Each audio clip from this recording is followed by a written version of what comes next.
So, Sigourney, at what point did you and Jim first discuss the idea of you playing an important role in The Way of Water and the subsequent Avatar sequels? So in 2010, Jim and I had lunch in Los Angeles, in part to discuss how one might create a character of a girl who is a young girl, who had some sort of relationship with Grace Augustine, who I played in the first one. And it was clear that she was very comfortable in the forest, felt more at home there than she did with, any kind of people's community. Was sort of a wild child. I didn't know anything about the boy character that Jim would create later, the human boy that becomes her best friend. But that is a wonderful addition. I was thrilled, excited, and somewhat terrified by the prospect. How did he initially describe the character of Kiri, and what most intrigued you about the role? I think that he described her, well, we talked about these ideas that became more rounded out, but I think that, she doesn't know her true identity. Nobody seems to. And that is a very unsettling aspect of her life. She's adopted, so that's another difficult part. So she's one of those people who's very secure in certain ways and kind of lost in other ways, which I think is true of a lot of people's adolescence. So I think that there's a great deal of honesty in that, and I'm just so impressed that Jim can write a character like Kiri who's so special, so gentle, and also so ferocious when she has to be. Did you have any trepidation around the idea of playing a 14-year-old girl, and how did you prepare for something like that? Well, of course, I felt he was entrusting me with a huge responsibility, and that he might decide he was crazy. But I knew I didn't want to play a 14-year-old. I wanted to be a 14-year-old, and I wanted to be Kiri, a specific 14-year-old. And for that, I had to sort of unearth my 14-year-old and start to weave them together. And I found, the voice from hanging out at some classes in a high school in New York. And so luckily I had the time, because we kept being postponed, that I could sort of build. And so I think there was a lot I could identify with, the love of nature and love of creatures. And, inadvertently I became that comfortable in the water, even though, what I remember in the water growing up was there were always these horseshoe crabs, which are like these really primitive looking things that were always like scuttling along. So there are more beautiful things in the water in Pandora, of course. How would you characterize Kiri's relationship to the other children in the story? Well, I think Jim's family, he had several children who were around these ages, and he wanted to bring their real reality of, the put downs and the sarcasm and all of that in our world of the children. And so I think he wrote them really beautifully. So you see us giving each other grief, but at the same time you see that we'll do anything for each other. And that's what a family is. How did you find the experience of working with the younger cast? And was there a lot of mentoring happening on set? Well, I loved working with the kids, and I was always grateful to them because they immediately accepted me as a 14-year-old. I think they all got a medal for that.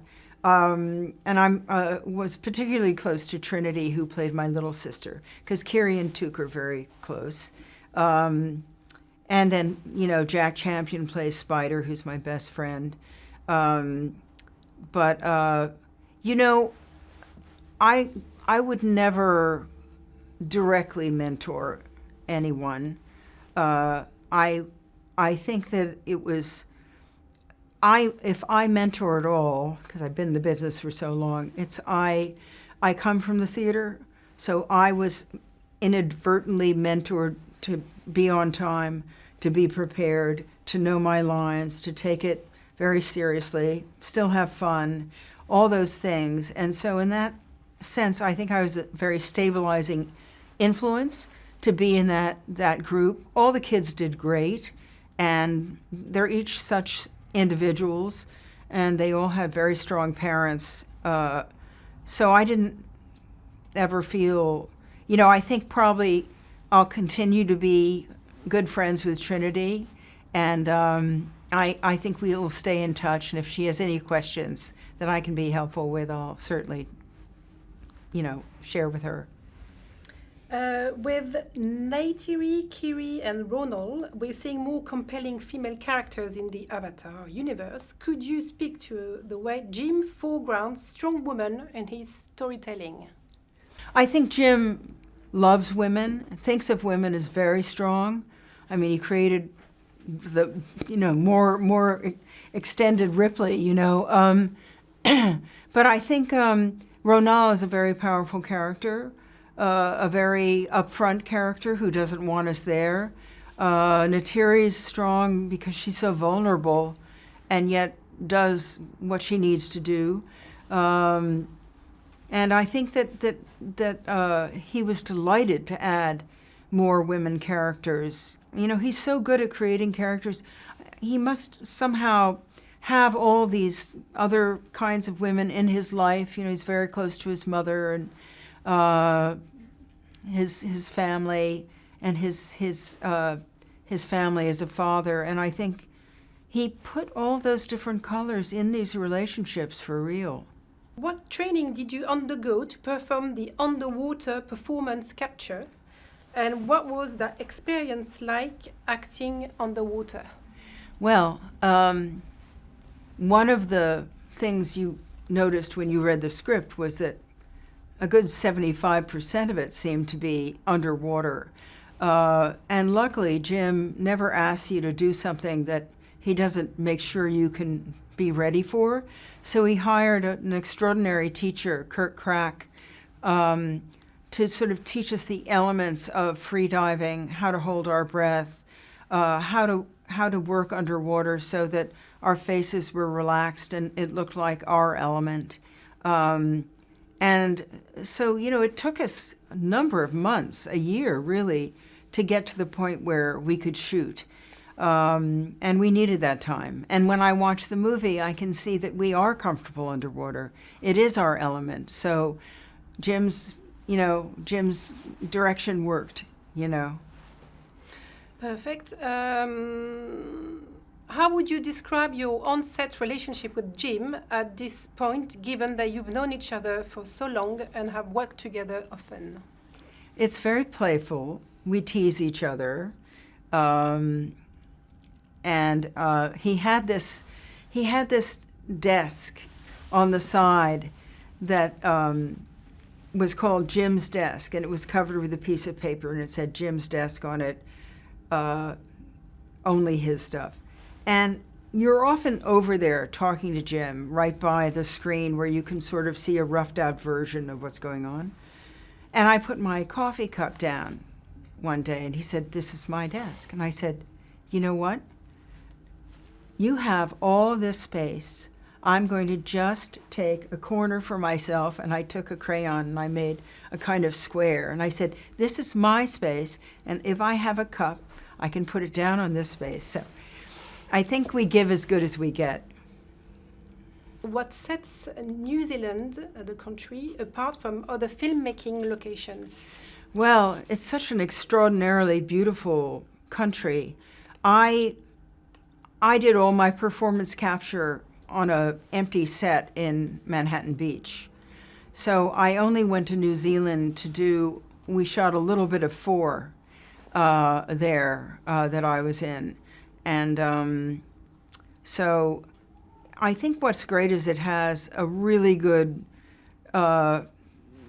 crews, a whole film community, a filmmaking community that's very hardworking, and lovely, lovely scenery for Lord of the Rings and all these different hobbity things. But I don't think we've ever taken advantage of it because, of course, Pandora is all done at Weta Digital, and it's a make-believe world. So we're probably the only film that's gone to New Zealand without wanting to shoot the mountains and the forests and the oceans. And another one about New Zealand. Can you describe what it's like working in New Zealand and working with the New Zealand crew? Well, I loved working in New Zealand. The people are great. They're very hardy people. They sort of just really do their jobs in sometimes extremely onerous conditions. You know, I met a lot of the stunt guys who played the dwarves and various Lord of the Rings, and they were always having to be flown by helicopter from one mountaintop to another, wearing these huge dwarf suits, you know, and beards and wigs and fake noses and everything. And they're just such a great group of people. They're so funny. You know, they don't take it too seriously, but they work hard. And the last one, amid all the grand spectacle of The Way of Water, the central core of the story is really centered around family. Was that something that resonated with you personally? Well, I think family resonates for everyone, whether you're close to your family or not close to your family. As soon as the movie starts, you are just brought into that family. You become part of the family for the whole 2+ hours, and this emotional story is the family story. And he's written it. Jim Cameron has written it so beautifully. Every character is so well defined and so well played. I think it's got an amazing cast, and to me, that's why. The main reason why the movie works so well. It's also dazzling and seamless in the way it's executed, but you're there because you love this family, and you go with them on these adventures, some of which they don't really want. But I think that you feel for them and you want to root for them.